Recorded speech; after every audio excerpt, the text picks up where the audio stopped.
La innovación en la industria minera parecía reservada solo para gigantes, pero desde el norte de Chile, una científica y emprendedora demostró que también se puede transformar desde la biotecnología. Hoy conoceremos a Pamela Chávez, fundadora de Agua Marina y actual CEO de Domolif, reconocida por aplicar soluciones microbianas que optimizan procesos mineros y cuidan el medio ambiente. ¿Cómo se pasa de la academia al emprendimiento de alto impacto? Descúbrelo en este capítulo de Mono Porfiado. Hola a todos nuestros oyentes del podcast Mono Porfiado.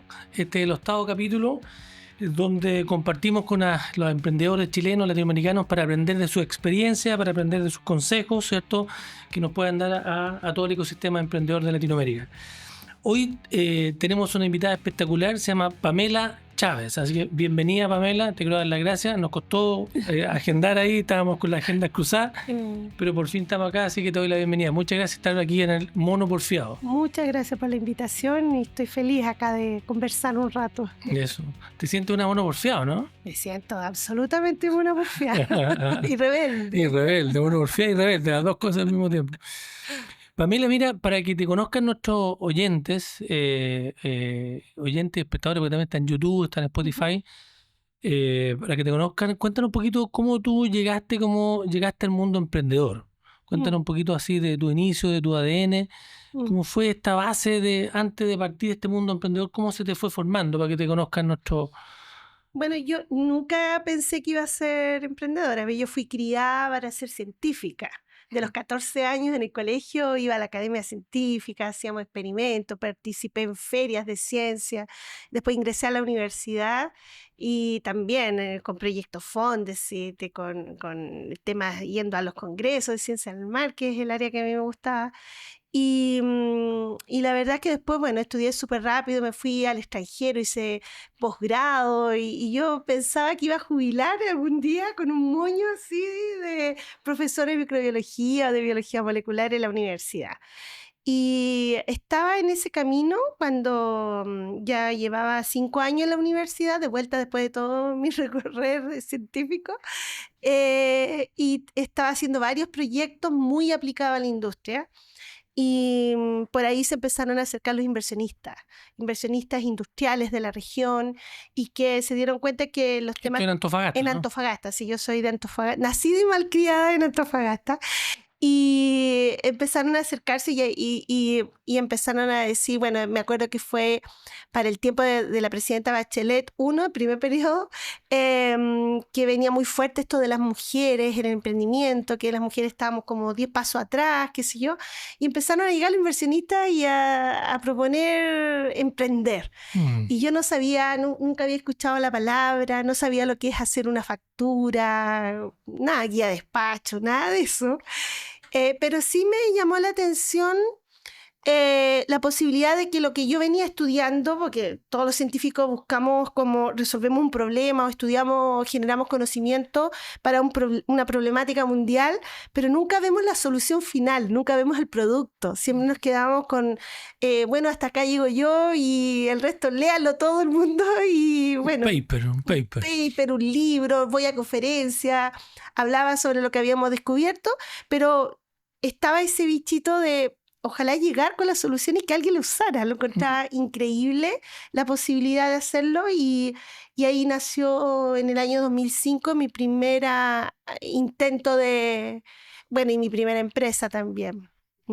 ¿Y ahí ya te lanzaste a emprender?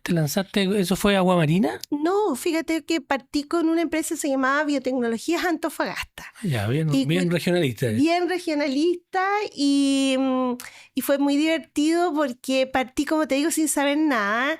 Y lo que tenía claro es que tenía que hacerlo fuera de la universidad, en un horario fuera de la universidad. Porque como era algo nuevo, no sabía qué implicancias podría llegar a tener en tiempo. O sea, seguíais con la universidad y estabais con este emprendimiento al mismo tiempo. Claro. Ya. Entonces, justo compré una casa y el garaje lo habilité de empresa. Literalmente partiendo en el garaje. Sí, y que es un clásico que yo no conocía, pero ahí habilitamos las oficinas en un primer piso y laboratorio en el segundo piso.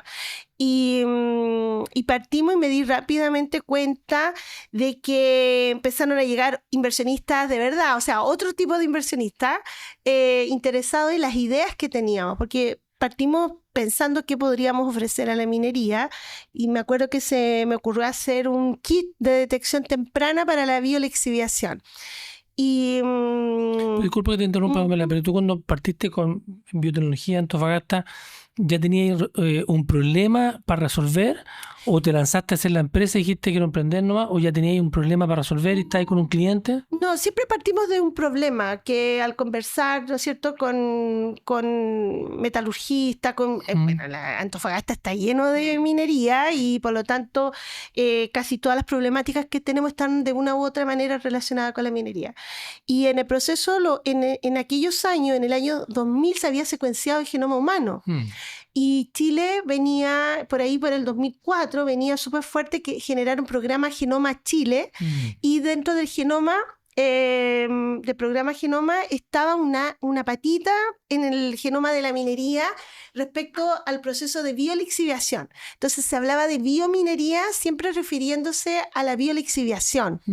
Pero como yo soy experta en esa área, yo decía la biominería puede ser mucho más que la lixiviación y empezamos a ver qué otros problemas, pero ciertamente partimos con aplicaciones en biolix, ¿no?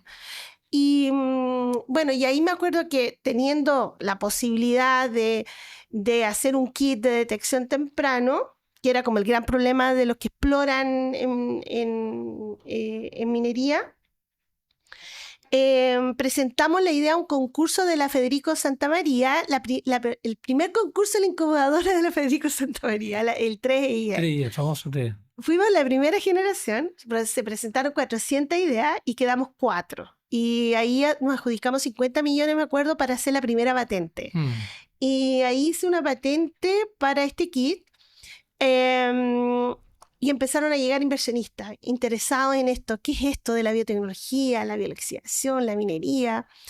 Y bueno, ahí me di cuenta que el valor de una idea era increíble, porque hay alguien dispuesto a invertir dinero que no era el gobierno, que los científicos estamos acostumbrados a que es el Estado el que financia, pero que era un privado y que estaba dispuesto a invertir por un porcentaje de la compañía, ver ese desarrollo hecho realidad.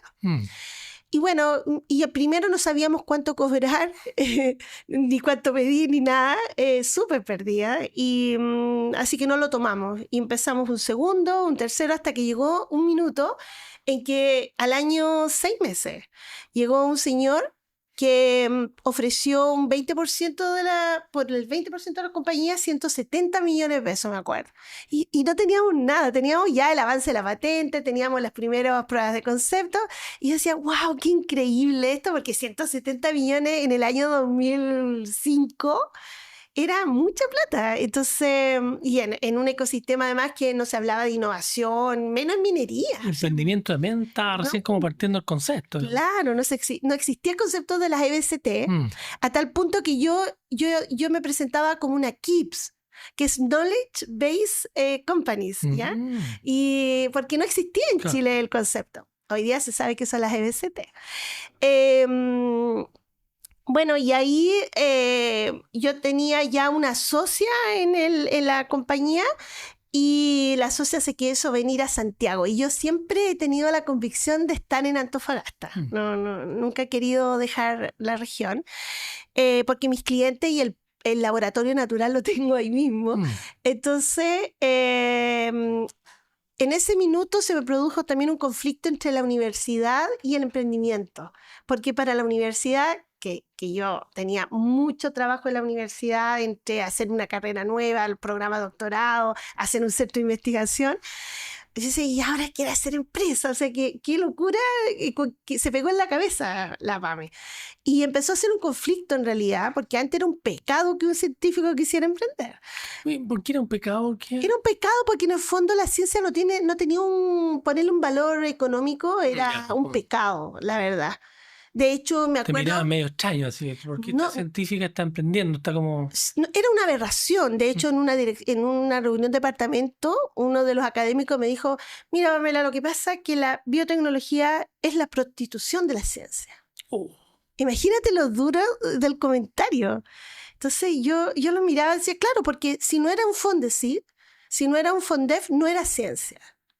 Entonces, eso yo me lo cuestioné siempre profundamente, porque un Fondesit en la época te daba para 3 años de investigación 60 millones de pesos o 30 millones de pesos creo que eran, y un Corfo de la época para resolver un problema industrial, que lo hicimos de hecho con una de las plantas de tratamiento de agua servida de Antofagasta, eran 300 millones de pesos. Entonces yo decía, si yo no tengo nada, no tengo equipamiento, tengo que armar todo, entre 300 millones y 30 millones, prefiero hacer, y además llegar con un resultado, algo aplicado, prefiero tener este otro proyecto. Y eso era cuestionable en la universidad, no era considerado ciencia.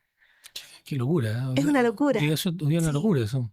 Y bueno, ese era un poco el escenario. Y ahí te lanzaste, metiste este socio. Bueno, entró el socio, pero ahí ¿Entró el socio? vendí yo, porque no me quise venir a Santiago. Entonces, ahí hice mi primer exit. Ah, vendiste la empresa ya. La vendí y hice un exit porque en el fondo en la empresa, eso es lo entretenido, porque la empresa ya tenía un producto, tenía una patente y tenía una persona que era una máquina para vender. Entonces, la verdad es que yo no era tan importante en la compañía y yo podía seguir en lo mío, tratando de seguir sacando esto que en la universidad me costaba mucho. Pero me duró súper poco porque inmediatamente uno de los directores de la universidad, del board, digamos, estaba observando todo esto. Observó esto como un buen hombre de negocio y se acercó cuando ya vendí todo, qué sé yo, y conocía toda la historia. Y veía la postura de la universidad también, que lo encontraba muy, muy raro, extraño. Me ofreció hacer agua marina. Ah. Y ahí me dijo, Pame, hagamos otra empresa. Y yo, no, por favor, no quiero hacer otra empresa. Y además yo tenía un bebé. Entonces, además era mamá primeriza y tenía todo esto. Entonces, yo decía, ay, no, por favor, otra empresa, no, porque había sido todo demasiado complicado. Pero lo medité. Tú decías, no otra empresa porque fue un viaje un poquito... Aceleradísimo. Imagínate, un año, 8 meses. 8 meses un éxito, claro. Entre que la fundaste y la vendiste un año, 8 meses. Y más encima está ahí en la universidad, está ahí... Y en mis horas, claro, volviendo de la universidad, y tuve que armar laboratorio y oficina, contratar gente, qué sé yo. Y ahí nace, se mete este hombre de experiencia, este director, Claro. y te dice, Pamela, vi que tu experiencia, hagamos Sí. de otra compañía, hagamos agua marina. Sí, y me acuerdo que él trajo el nombre incluso, me dijo, no, pongámosle agua marina, qué sé yo, y yo, ¡ay, no! ¡Qué dolor de cabeza! Otra empresa. Porque vio en ti ya que hiciste este proceso, vio que fuiste capaz de hacer algo concreto, algo real. Creo, Porque sí. claro, está este mundo tan ciencia y ya te asociaste con él, partiste, ¿no? Sí, y le dije, bueno, veamos, pero dame un año, dame un tiempo para pensarlo, qué sé yo. Pero en ese tiempo yo empecé con todo este aprendizaje, a ver las líneas más allá de la biolexiviación, qué otras cosas le importaba a la industria, qué otras cosas necesitaba, cómo la biotecnología podía ayudar a tener una minería mucho más sostenible. En esos años hablábamos de tener una minería más verde, ¿no? Y ahí nacieron varios temas súper interesantes. Me acuerdo que un señor de una compañía llega a mi... Yo recibí industriales todo el rato en el laboratorio de la universidad, cosas que también era extraño. Venían a presentarme problemas. Y llega un día un señor y me deja un trozo para mí era un trozo de madera arriba del escritorio en mi oficina. Me dice, mire, doctora Chávez, me dice, esto que está acá es acero inoxidable. Y yo lo miro, pero si esto es un trozo de madera. No, mire. Y lo veo y me dice, esta es una bomba de acero inoxidable que la colocamos en los pozos de acá del desierto para obtener agua para la minería. Y duró 2 meses. Y obviamente esto no es químico. Necesitamos saber qué es.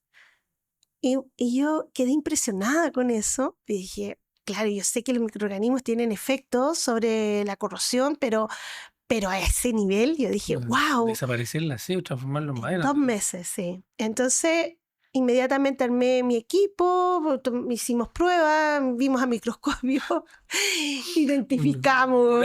No, impresionante. Y de hecho le decían las aguas negras, porque metían algo y desaparecía. Todo lo metálico desaparecía. Entonces ahí me empezaban a contar, mire, lo que pasa es que nosotros hacemos pozos de exploración para sacar agua y esos pozos deberían durar 20 años y en realidad ninguno llega a los 5. Y a los 2 años ya hay que estar haciendo reparaciones. Entonces, ese costo, que no estaba además considerado, se hacía súper difícil. Entonces, era urgente revisarlo. Y ahí me metí en un área que se llama la biocorrosión. Y me di cuenta que en el mundo había muy pocos especialistas y dijimos, ¿sabes qué? Este es un tema que es súper interesante. El impacto es de millones de dólares, la industria lo necesita, ¿por qué no meter la biotecnología ahí? Y eso cuadra con el nombre agua marina, parece, ¿no? Bueno, y ahí eso lo pensé estando en la universidad. Y cuando tocó justo el momento de transición de la universidad, salí a Agua Marina, finalmente a hacerme cargo del desarrollo. Yo dije, esta es una de las líneas que me gustaría desarrollar junto a la biolixiviación. Y así partimos a Agua Marina. Y fue en el año 2007. Mira, sí. Agua Marina creció harto. ¿No? Mucho. De hecho, nos convertimos en la primera empresa de la minería, proveedora de la minería, que levantó inversión en Silicon Valley, $5 millones. Uno de los fondos más importantes de California invirtió en una compañía para hacer cosas en Chile, ¿te fijas? Eso fue como bien increíble. Y fueron 13 años de desarrollo, pasaron más de 200 personas que me tocó formar en ciencia aplicada. ¿Cuántos años fueron? 13 años más. 13 años. Sí, 13 años. Sí, pero también en una época, estamos hablando del 2007, el 2010, recién BHP abre en 2009-2010 el programa de Open Innovation, que era el mostrar los desafíos que tiene la industria para escuchar a proveedores locales o nacionales que tuvieran alguna solución, porque en el mundo no existía solución para esos problemas. Y bueno, y eso se convierte eventualmente en programas que después también replican otras otras mineras, y después se convirtió en el programa Expande, ¿no es cierto?, a través de Alta Ley. Y empezó todo un movimiento de, en realidad, generar conocimiento e innovación tecnológica para la minería, porque sabíamos que venían grandes desafíos para hacerla sostenible, ¿no?, en el tiempo. Y mira hoy día el rol que tiene la minería. Hoy día el rol... hemos dado un giro de 180 grados, porque antes era una industria muy cuestionada, o al menos era controversial en temas ambientales, y hoy día son el pilar y la base de la descarbonización mundial. Increíble. ¿Te das cuenta el cambio? Y por lo tanto el remedio no puede ser peor que la enfermedad, y entonces tiene que ir hacia a metodologías, a procesos más sostenibles también. Tiene que hacer ese esfuerzo. Y en ese camino, claro, empezó a trabajar desde el año 2010, liderando siempre BHP en ese camino. Y le fueron sumando las otras, ¿no es cierto? Bueno, y en paralelo también hasta Codelco, por ejemplo, y que participó mucho de este mismo programa de genoma para la minería. Y ese programa, me imagino que te ayudó todavía más, el de BHP, Agua Marina, para seguir ofreciendo soluciones, digamos. Sí, fue un just on time, ¿no es cierto? Porque tú dijeron, pues, claro, BHP dijo, ¿dónde están los proveedores tecnológicos? Y uno levantó la mano, digamos. Pero porfiadamente, porque veníamos ya 3 años con este discurso y con esta propuesta de valor. Y nos abrieron la puerta y pudimos ahí desarrollar con ellos varias tecnologías, no solo una, varias tecnologías que piloteamos, escalamos, validamos y se convirtieron en productos. Y todo eso fue un tremendo aprendizaje para mí, ¿no? Como de ir de la idea al producto. ¿Cómo una científica ve este mundo del emprendimiento que empezáis a desarrollar otras habilidades, ¿cierto? En el mundo del emprendimiento, el mundo científico es muy solo, muy de laboratorio, muy de investigación, y después el mundo del emprendimiento es mucha conexión. Sí. Y después cuando el mundo del emprendimiento empieza a escalar, empiezan a haber otras, que tú lo nombraste ya, asociarse, la venta, todo el desafío del emprendimiento, el crecimiento.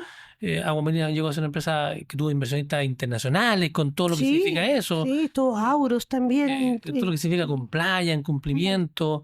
¿Cómo la científica Pamela Chávez, full universidad, doctorado, emprendimiento, ¿cómo ese ahí ese año? Ahí hay un viaje completo. La verdad que es como de libro, así hicimos todo, de Capital Ángel, que entró otro industrial al poco tiempo, luego un private equity chileno, y después hicimos este levantamiento ya con un venture capital americano, en un momento en que Chile no tenía venture capital, tenía solo private equity, con unos pactos de accionistas sin bien cuestionables a veces. Pero, ¿sabes qué? A mí me ayudó mucho Endeavor, porque en el 2010, justamente cuando pasó lo de los mineros, los 33 mineros, más o menos por ahí, y posterior al terremoto además, se organiza un viaje a Silicon Valley, y el presidente Piñera, organizó un viaje, y como yo venía siendo estudiada por Endeavor para ver si existía posibilidad de ingresar, esto fue, imagínate, Endeavor, yo hablé en julio con ellos, y en julio, agosto y en septiembre estaba en Silicon Valley haciendo mi panel de selección internacional. O sea, fue también súper rápido. Y fue en esta gira, en el marco del presidente que iba a Stanford y a Silicon Valley. Y ahí me acuerdo que hicieron varias rondas de inversionistas para escuchar. El gobierno llevó a 11 emprendedores, todos hombres, yo era la única mujer, y todos muy techy. El único que no era tan tech, pero que había mucha ciencia también detrás, era Fernando Fishman con Crystal Lagoons. Tremendo. Y yo, que era biotech. Todo lo demás eran aplicaciones y cosas más techy. Así que ahí Fernando, hicimos buen amigo, me decía, en realidad yo soy bioquímico, me decía. Bueno, y ahí nació este interés inmediatamente. También había un interés en Silicon Valley por la biotech, y ahí nació inmediatamente el interés por invertir en la compañía. Pero en esa ronda conocí un poco el tema de Endeavor con más profundidad. Entonces, casi que en paralelo a mi ingreso en el ISP, también ingresó un fondo, un private equity que conocía allá. También en cuestión de meses. O sea, yo fui septiembre-octubre que regresé de California, y en diciembre estaba invertida la compañía. Sí. Rapidísimo. Súper rápido. Estos procesos son largos normalmente. No, súper, y con todo el due diligence hecho por Care, pero todo acelerado, así todo rápido. Entonces yo tampoco tuve mucho entrenamiento en eso, porque estaba haciendo el proceso de Endeavor. Después de eso tuve harto entrenamiento por parte de Endeavor, conocer a otros emprendedores que fue fundamental. Conocí a otros biotech también que habían emprendido. Y bueno, ahí después me puse a estudiar, ahí nos conocimos nosotros en Colombia. Nos conocimos en Colombia. Que fue increíble, ahí aprendí cualquier cantidad sobre negocios y yo no sabía casi nada. Entonces, por lo menos hablar el mismo idioma que los fondos, que los inversionistas. Y también hice programa de board en la Adolfo Ibáñez para entender los temas de directorio sobre todo. Así que yo estudié harto de negocios después del 2010. Sí. Como que me fui un poco de la ciencia y me metí en los negocios a entender este mundo, porque siempre, yo creo que el error mío al principio fue pensar que los inversionistas traían competencias que yo no tenía, y por lo tanto yo me podía despreocupar. Claro, confiar en que ellos tienen a dar ese... Claro. que íbamos a compatibilizar, era una colaboración, pero la verdad es que uno siempre tiene que estar en su emprendimiento muy encima y viendo todos los aspectos. Entonces, Como que obliga al emprendedor a tener varias patas, digamos, sí, ¿cierto? Tanto resolver el problema como también la habilidad de negocio. sí, hay que hacerse cargo, no hay que soltar. No, no es tan Si fácil. bien es cierto, no estar hands-on, ¿no es cierto? Pero sí no soltar, o sea, estar pendiente de las decisiones estratégicas, qué sé yo, de jugar un rol ahí. Qué potente viaje ahí de 2007 a 2020, 13 años y viviste toda la etapa de Aguamarina. Saliste a Aguamarina, vendiste ahí tu parte. Vendí justo que hoy día Aguamarina es Seibo, que volvió a levantar $30 millones ahora y continúa en base a los desarrollos que teníamos. Además adquirió otras tecnologías y es bonito ver ese camino también que Aguamarina se convierta en una nueva empresa y que esté teniendo con mis antiguos socios este crecimiento súper bonito, ¿no? Y con un equipo consolidado. Es muy bonito observar que eso sigue. Y por mi lado, yo me quedé con parte del equipo también, que es el equipo desarrollador, y laboratorios también. Y como buena monoporfiada, armaste otro emprendimiento que Domoliv. es Domoliv. Y Domoliv. es un emprendimiento del cual estoy muy orgullosa porque es pandémico. Fue encerrada en el departamento en abril del 2020 y lo armé con este equipo que te digo que vengo trabajando años con ellos y teníamos la confianza de los clientes, ya nos conocían, así que inmediatamente partimos con contrato, teníamos la experiencia de todo lo vivido anteriormente, entonces creo que este emprendimiento ha sido bastante más acelerado, ya tenemos varios productos en el mercado, gastando bastante menos en inversión en desarrollo porque tenemos ya ese músculo, ¿no es cierto?, para sacar productos más rápido. Y estamos con muchos desafíos también de impactar no solo a la industria, pero a la sociedad. Entonces, en proyectos que también queremos hacernos cargo de levantar conocimiento e información que sirva también a las personas, a la comunidad, y que es indirecto con la industria minera, pero que está relacionada, ¿no? Y también abriste Domoliv en Estados Unidos, que yo creo que es un sueño para ti y creo que para muchos emprendedores, atreverse a abrir un emprendimiento con toda esta historia que tú tienes.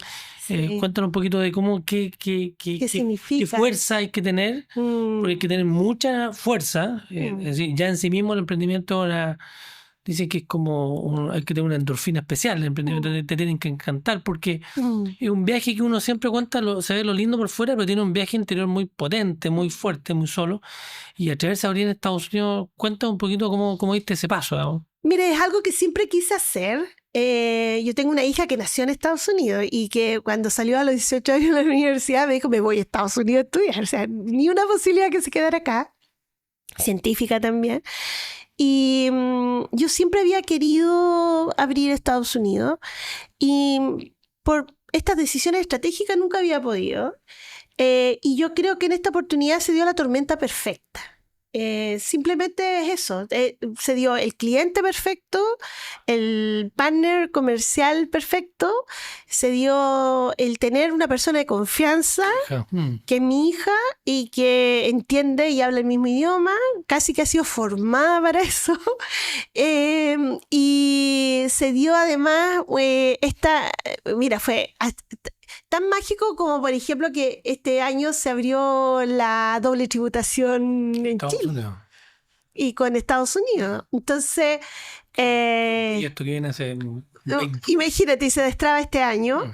Entonces, como que se dieron muchas cosas que hizo que esto fuera tremendamente armónico hacerlo. Y decantó. Yo creo que ha sido en proceso de meses.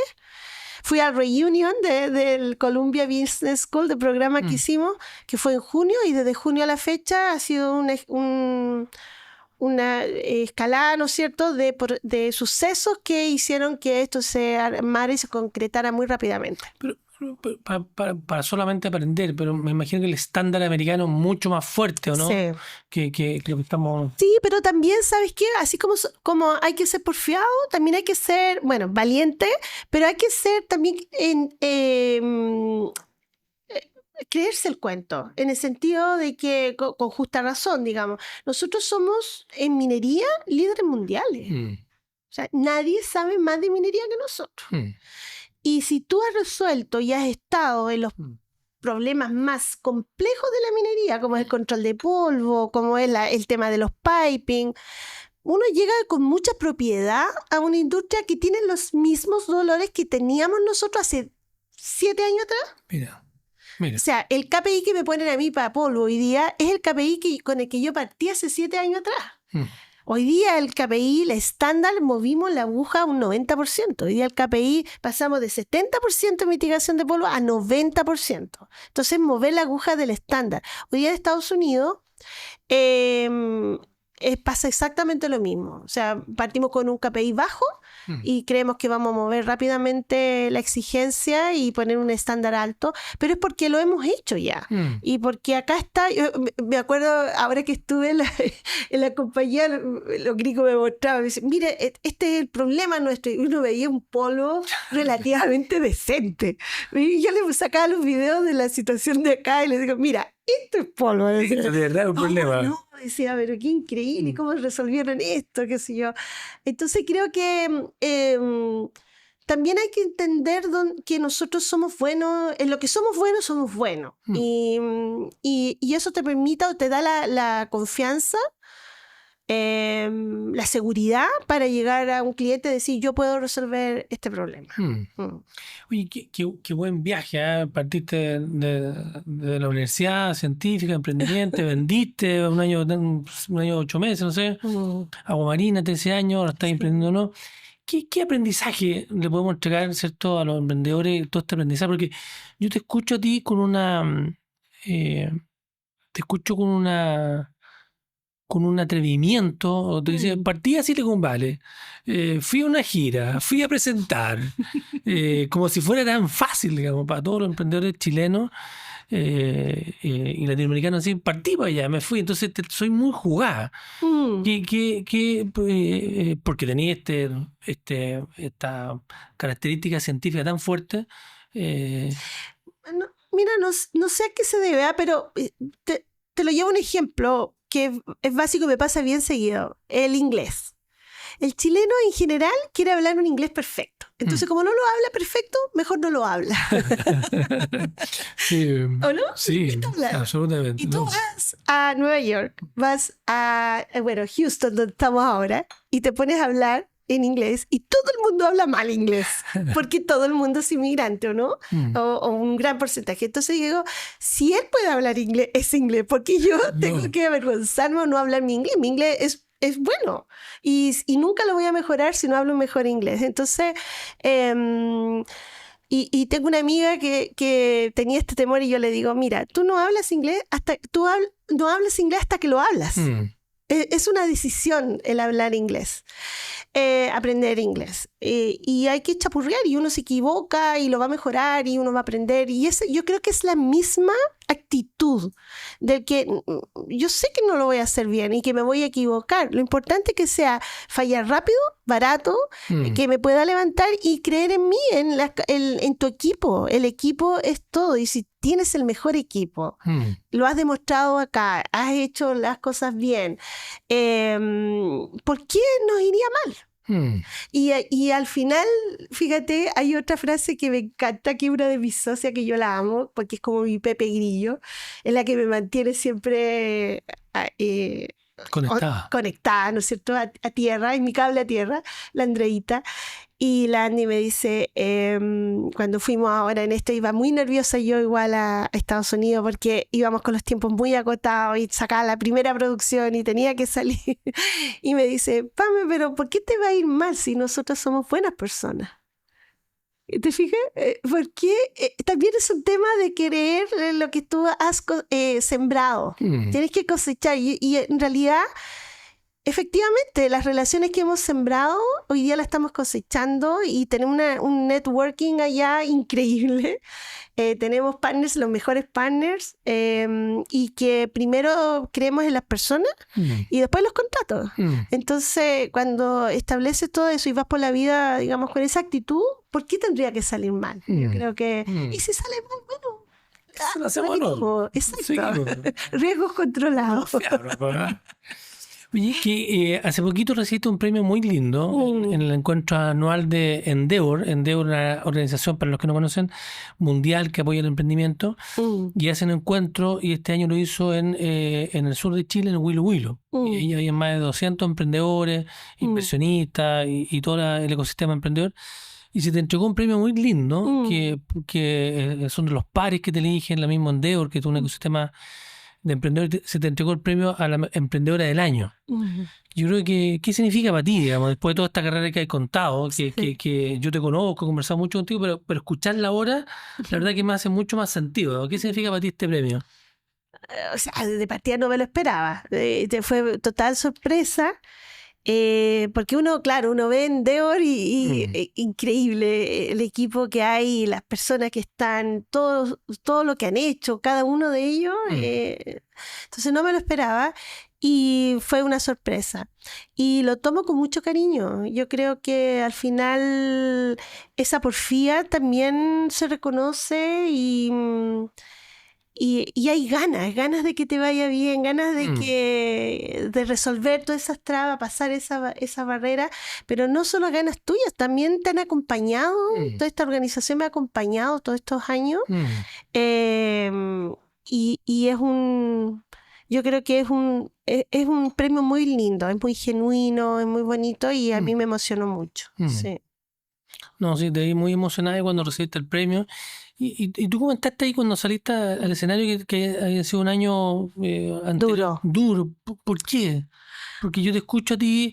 Claro. Ha sido duro. Yo creo que estos últimos 4 años ha sido duro primero por lo que pasó con Codelco, por ejemplo.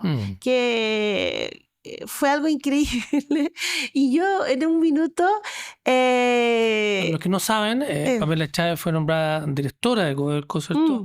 Y por un tema administrativo, por decirlo una palabra así, no pudo ejercer su cargo y entonces había una expectación muy linda en el mundo de emprendimiento que una emprendedora estuviera en un cargo de directora de Codelco, que era muy potente, y por un tema administrativo eso no resultó. Claro, y fue muy triste porque yo creo que era un simbolismo importante el poder incorporar una científica al equipo, y sobre todo una científica que está en desarrollo de tecnología. Y yo creo que era un hito importante para Codelco. Entonces yo creo que a Codelco también le dolió mucho porque teníamos harta expectativa y bueno, no se pudo, pero eso también a mí me impactó porque fue como para mí fue muy de colaborar, fue una etapa de hoy, esto es un desafío nuevo para mí. Lo ve como algo positivo y después pasa esto y me sentí el primer día fue como bien duro, ¿no? Porque es como yo que he estudiado tanto era como era el colmo, ¿no? De algo, ¿no? Entonces lo encontré como me llevó también a un mundo de recordar la nostalgia de los 80. Cuando yo estudié en Antofagasta, en los 80, la gente se olvida que este era un país muy pobre, y sobre todo en las regiones. Y a mí me costó mucho estudiar.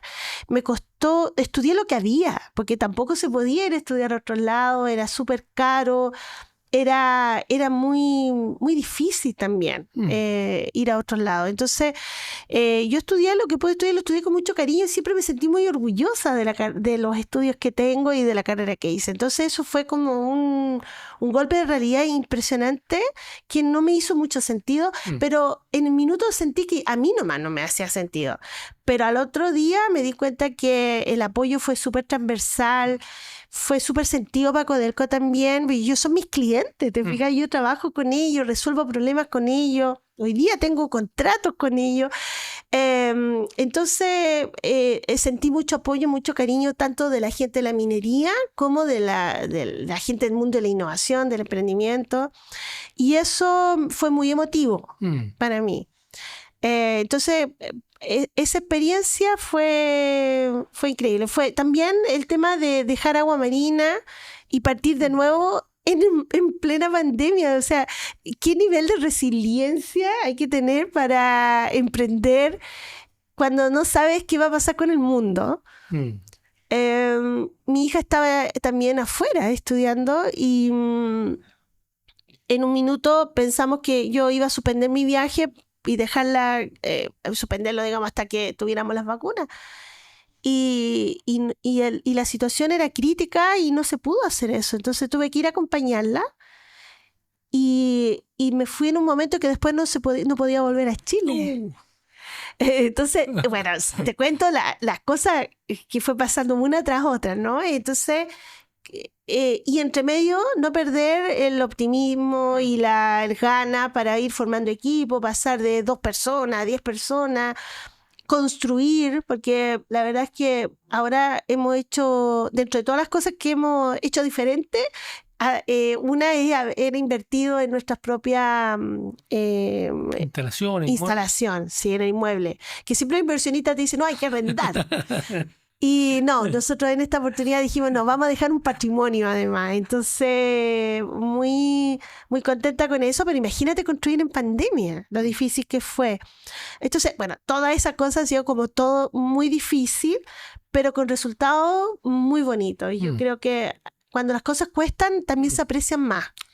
Absolutamente. Entonces, y bueno, y revivir en el premio el cariño de la gente, lo encontré, pero súper, súper bonito. No, fue realmente emocionante que te entregaran el premio. Claro, por eso me llamó la atención cuando dijiste estas palabras y veo que hay construido tanto. Claro, son momentos que uno no sabe, pero por supuesto que este premio yo creo que pasa a llevar todo ese tema para atrás y te reconoce todo lo que hay hecho. ¿Qué experiencia, qué le podemos contar a los emprendedores? Que hay mucha gente escuchándonos que dicen, chuta, Pamela es una persona muy curiosa, estudiosa, se la ha jugado por todos lados, se atrevió a abrir Estados Unidos. ¿Qué consejos les podemos dar a los emprendedores? Porque yo digo... siempre digo que no sé, porque tú mismo recién dijiste el ejemplo de jugársela, hacerlo. ¿Qué le podemos dar consejos a los emprendedores para que se la jueguen, para que enfrenten estos desafíos, para que sean curiosos, para que avancen? Mira, yo creo que siempre he valorado mucho la mentoría. Uno siempre tiene que estar coachado y mentoreado. Yo creo que uno no se la sabe toda, ¿no? Es más, hay muchas cosas que no sabe. Y por lo tanto, qué mejor que cada paso que tú das, aparte de la planificación y la matriz de riesgo que uno tiene que hacer, qué importante es ir y conversar con gente que ha pasado por algo similar y cómo lo ha abordado. No que te dé la solución, pero que te diga cómo lo ha hecho, con qué problema, qué no repetiría, con qué problemas se ha encontrado. Y me pasó, por ejemplo, cuando quise ir a Estados Unidos, yo escuché a muchos antes de ir, ¿no? Y hay distintas vías, distintos caminos, con consultores, llegar con un partner, llegar solo. ¿Dónde? Que a California, que a Nueva York, que Texas, Arizona. Entonces, todo eso, mentorearse bien, yo creo que acelera mucho. Bastante, así que ese es un consejo que podría dar. Y bueno, y lo otro es la humildad, porque es fácil que se te vaya el humo a la cabeza, sobre todo cuando tienes logros y logros importantes. Es fácil sentirte con esa energía, ese poder, ¿no es cierto?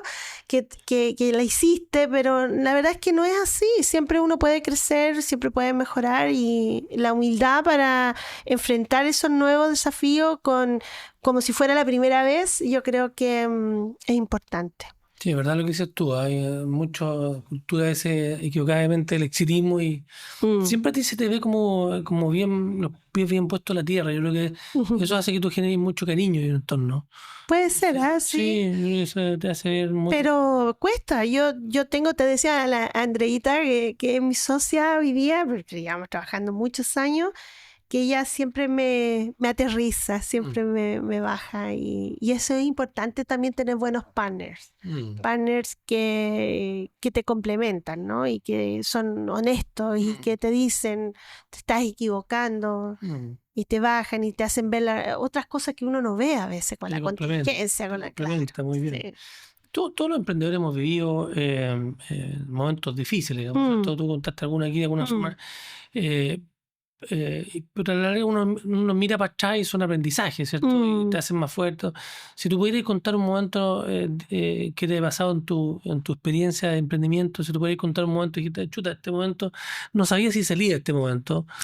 Bueno, yo salvé 2 veces las compañías de la quiebra, Agua Marina. Y fue porque me tocaron 2 crisis del precio del cobre. Que en aquello, acuérdate que estuvo la subprime en el 2009. Claro. Y lo primero que hacían las compañías, antes te pagaban a 30 días con suerte, pero cuando empezaba a bajar el cobre te avisaban, te decían, en 120 días te vamos a pagar. Sí, así era, digamos. Y eso afortunadamente se cambió, y gracias a BHP también, que puso una política de pago 7 días prácticamente con su programa de compra local. Ha ido cambiando eso, pero antes era así. Entonces, y es una empresa que todo el capital lo invierte en investigación, que desde el punto de vista de los taxes, los impuestos, tampoco tienes mucho beneficio hasta que empiezas a vender. Era súper complejo. Entonces, salvar la compañía de la quiebra, yo creo que ha sido por lejos lo más complejo. Es parte de tomar buenas decisiones también durante el crecimiento. Yo creo que por lejos lo más difícil de una compañía es el crecimiento. Es una compañía hasta los 50 personas. Es un tipo de compañía. Después de los 50 personas es otro tipo de compañía. Y eso es complejo. ¿Y ahí qué pasó? Tú estabas ahí, te cambiaron la forma de pago, dijeron que iba a pagar a 120 días, necesitábamos caja, capital de trabajo. ¿Cómo enfrentaste esto? ¿Qué hiciste? ¿Qué tú lo consideras uno de los momentos más complejos de tu emprendimiento? Porque fue una cosa... No hay cómo enfrentarlo, dijeron, chuta, cerramos la puerta, ¿qué hacemos? Claro, o sea, lo último que uno quiere es eso, pero cómo te pones en la posición con mucha templanza, mucha tranquilidad, a decir cuál es la mejor solución para resolver esto. Y me acuerdo que en la primera, la subprime, en la primera crisis, entró un inversionista ángel. Y también fue súper rápido, súper rápido. Me acuerdo que fui a un congreso del Hydrometallurgic en el Enjoy en Antofagasta, y ahí nos conocimos en un coffee break. Y me dice, oye, pero esto está muy fome, vamos a ver tu empresa mejor. Me dice, vamos a conocerla.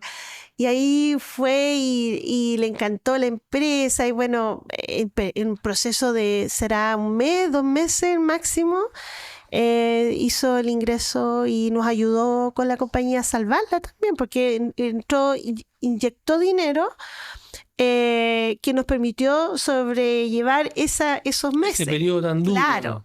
Y después se activó todo, porque la minería después, eso es lo bueno que tiene, que se reactiva. Y en el proceso entonces hubo siempre, lo bueno es que siempre cuando resolvíamos los problemas societarios, nunca dejamos de desarrollar, nunca se paró el desarrollo. Y la segunda crisis fue por ahí, por el 2015, que ahí me tocó comprar a todos los socios y armar un nuevo board, sí, ingresar un nuevo inversionista. También eso fue súper complejo para la segunda crisis. Siempre hemos conversado, no sé si sin extendernos mucho ahí, pero los emprendedores siempre vivimos, porque tú has contado varias, has tenido mucha habilidad para traer socios. Yo creo que estáis para asesorar, yo creo que para los emprendedores, que para muchos es un tremendo tema, ¿no es Sí, cierto? Porque sí. todos pensamos que la compañía tiene que escalar y una forma de escalar es incorporando nuevos socios, digamos. Mm. No es la única, pero uno dice, ¿qué consejos le dais a los emprendedores, los empresarios que están en este mundo? ¿Cómo enfrentar ese crecimiento con el tema de los socios, digamos? Mm. Eh, Bueno, hoy día en ¿Es un matrimonio? ¿No es un matrimonio? es Creo peor que que un es matrimonio. peor que un matrimonio. Porque tú en el matrimonio te casas por amor. Ella queda por interés. Aquí hay cosas que tú no aguantas por amor, ¿no? No, pero son compromisos igual con un contrato y en eso está la homología, pero sí es complejo porque, y sobre todo cuando empiezas a tener crecimiento y empiezan a aumentar los números de socios y tú empiezas a diluirte. Porque para todos es como una súper buena noticia que ingrese capital, pero en realidad es una pérdida enorme de valor de uno, del patrimonio de uno. Entonces, hoy día, por ejemplo, en Domolif, gracias a Dios, todo ha sido bootstrapping y espero seguir así para Estados Unidos. A pesar que hemos tenido mucho ofrecimiento, no queremos seguir así, un crecimiento muy orgánico. Hasta donde podamos, porque también llega un minuto que tienes que instalar plantas, tienes que te golpea el crecimiento y ahí tendrá que ser. Pero si yo puedo recomendar algo es tener una empresa sana, saludable. Siempre hay algo que uno puede vender, un diagnóstico cuando uno es del área de la ciencia, hay algún servicio que puede hacer que la compañía tenga un ingreso. Y sobre ese ingreso tratar de complementarlos con fondos del Estado para investigación, ¿no es cierto? Pero estirar lo más que se pueda porque también estás aprendiendo de lo que significa realmente administrar el negocio. Pero ¿qué consejos le hay? Por ejemplo, oye, ¿cómo enfrento? Porque tú dices, yo tengo que crecer, tengo que enfrentar a un socio, tengo que traer un socio. Hay distintos tipos de socios. Tú nombraste el ángel, Sí. que para los que no saben, ¿cierto? Una inversionista tu empresa está partiendo, ¿cierto? Y te llega un angelito y te pasa este dinero para que tú puedas desarrollarte. Sí. Nombraste Venture Capital, nombraste Private Equity. Sí. Son distintos inversionistas para distintas etapas de la compañía. Sí. Entonces, ¿qué le recomendáis a un emprendedor? ¿Asesorarse, estudiar, aprender, tratar de esperar lo máximo posible? Lo máximo posible. Yo generaría una empresa, como te digo, que tenga ingresos en algún modo reales, que genere su músculo, que se preocupe de la caja el día 1, no pensando cuando la va a hacer en 10 años más, no. Y que en ese músculo que va generando, claro, hay momentos críticos que uno tiene que prepararse para recibir a ese nuevo socio. Y entender lo que significa, porque es un matrimonio. Entonces, entender lo que significa también la expectativa. Mis expectativas es hacer crecer mi compañía y que la rompa y en el caso nuestro hacer una minería más verde, más sostenible, mostrar un ejemplo de eso. El inversionista es distinto. El inversionista invierte porque sabe que quiere rentabilizar su inversión. No sé si está tan de acuerdo con él o es su impacto final salvar el mundo, digamos, ¿no? Pero claro, él puso el recurso que es admirable que lo hagan y es súper necesario, pero también hay que respetar que la expectativa de ese fondo es salir en una cantidad de años, ojalá el menor posible. Claro. Y por lo tanto, yo tengo que entregar parte de eso en este crecimiento. Y entonces es bueno preguntarse si yo quiero eso, ¿no? Y no entrar tan como yo, a lo mejor que entré como muy sin entender cómo funcionaban los fondos, muy naive, ¿no? Creo yo. Entonces, prepararse muy bien para lo que significa entrar un socio que es muy distinto a un ángel, es muy distinto a un private equity, muy distinto a un venture capital. Hay un fondo, por ejemplo, ahora estuve en San Francisco con un grupo de científicos chilenos que son atómicos. Hay hartos científicos en California muy atómicos. Están viendo temas de resolver el cáncer. Entonces dice, ¿qué haces tú? Yo voy a curar el cáncer, te dice, ¿ya? Qué bueno. Sí, tipos de cáncer, pero son extraordinarios. Bueno, y hay uno de ellos, un uruguayo, que Mauricio, que está en un grupo en que tienen una inversión ilimitada. Y es ilimitada, o sea, no tiene final. Y ahí se convocó una serie de inversionistas los más grandes, y que están dispuestos a responder preguntas de cómo vivimos hasta los 130 años, no sé. Entonces, ahí se invierte y tiene esa condición. Y los dos saben que no hay fecha de término. Entonces, las condiciones están claras, ¿no? Entonces, hay inversionistas que son así. Uno puede salir a buscar inversionistas de ese tipo. Pero si tú vas a traer uno que es un family office, por ejemplo, las condiciones son tan claras que tiene la presión y te la pusiste tú mismo, porque tú lo invitaste a que tiene que salir en una cantidad de años y bien. O sea, tener muy clara cuáles son las expectativas también que lo que tiene este inversionista, este socio, tener ambas muy claras para que efectivamente este desarrollo sea, ojalá, un matrimonio de mucho plazo y que ambos cumplan sus expectativas. Así es. Es un poco lo que tú planteas, digamos, en ese sentido. Es un temazo para todos, digamos, para todos los emprendedores, para todos porque las empresas a veces tienen que buscar capital para crecer, para escalar, porque buscan mercados más grandes en algunos rubros y en aprendizaje ahí. Y ahí hay un concepto que lo aprendí en Estados Unidos, que es el fake it till you make it, ¿no? Que es un poco que tú deseas algo tanto con tu tecnología que vas empujando. O sea, no es posible todavía, pero lo va a hacer en algún minuto. Entonces yo digo, fake it es como un engaño, pero es como una prueba de concepto. Llévalo hasta que lo sea, ¿no? Pero el tema es cuánto realmente me voy a demorar y cuánto realmente me va a costar.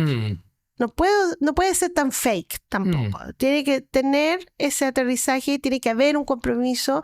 Y por último, un hito crítico, que le encanta a Corfo el hito crítico, lo encuentro súper necesario. Un hito crítico que tú dices, bueno, que demuestre. Claro. Que demuestre con las validaciones, ¿no? Y ahí hay metodologías que sirven mucho y se pueden usar. ¿Cómo se viene Pamela Chávez 5 años más? ¿Dónde se ve Pamela Chávez en 5 años más? No tengo idea. No, mira, nosotros fuerte foco Canadá, Estados Unidos, convencidísima que ese es el camino. Tenemos las ganas. No sé si tenemos todo lo que se necesita, pero tenemos las ganas. Yo tengo muchas ganas, mi socia tiene muchas ganas y tengo el mejor equipo para hacerlo. Entonces, y es el momento de hacerlo, además. Así es que espero que en 5 años más... creciendo afuera fuertemente, ¿no? Sí. Acá en Chile el crecimiento se viene, porque está ocurriendo, ¿no? Y no tenemos ninguna presión sobre eso, porque al final dependemos de nuestros clientes y los queremos acompañar, no los queremos presionar, los acompañamos en distintas áreas, distintos desarrollos, crecemos con ellos. En la medida que vamos solucionando, vamos creciendo, nos ganamos la confianza.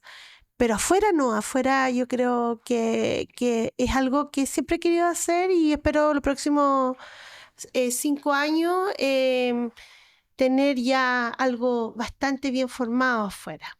¿Vas a salir de Antofagasta? ¿Te vas a ir?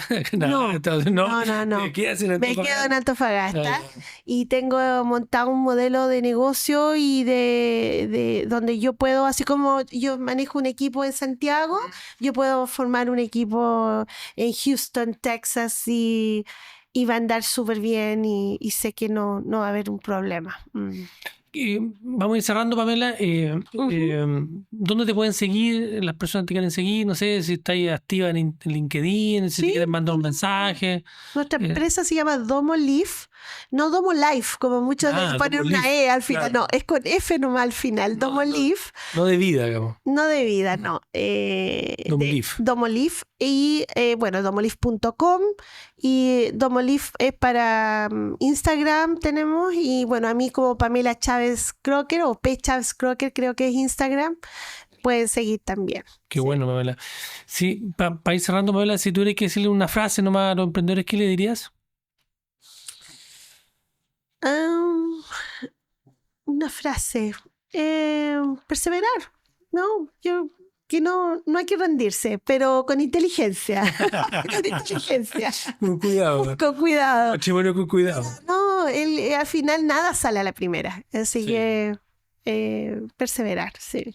Agradecerte, Pamela, mucho la conversación. La verdad que una linda historia de emprendimiento. Tenéis para escribir varios libros, yo creo. Con lo estudiosa que eres, yo creo que vais a hacerlo. Yo creo que tu historia permite aprender mucho. El 8º capítulo de Mono Porfiado, yo creo que es una linda historia para escucharla, para aprender. Así que agradecerle a todos los oyentes ahí del ecosistema que hemos construido, que estamos construyendo acá. Así que darle las gracias nuevamente de estos 8 capítulos. Y te tenemos un regalito. No, Un regalito, siempre un regalito bueno. ¿Ah? Oh, muchas Mira, gracias. está la foto con la Mono Porfiado, mira. No te creo, soy ¿Eh? yo. ¡Guau! Mira qué lindo, estamos haciendo ¿Eh? kayak, ¿no? Qué lindo. Para allá, para la cámara. Miren, por favor, qué Hay un bello. emprendedor chileno ahí que hace este No. hermoso cuadro. Ahí está el Mono Porfiado para que siga ahí navegando por tu aventura. ¿Ah? De Antofagasta. De Antofagasta, del mar de Antofagasta. Muchas gracias, Pamela. ¿eh? No, gracias. Gracias a ti por la invitación.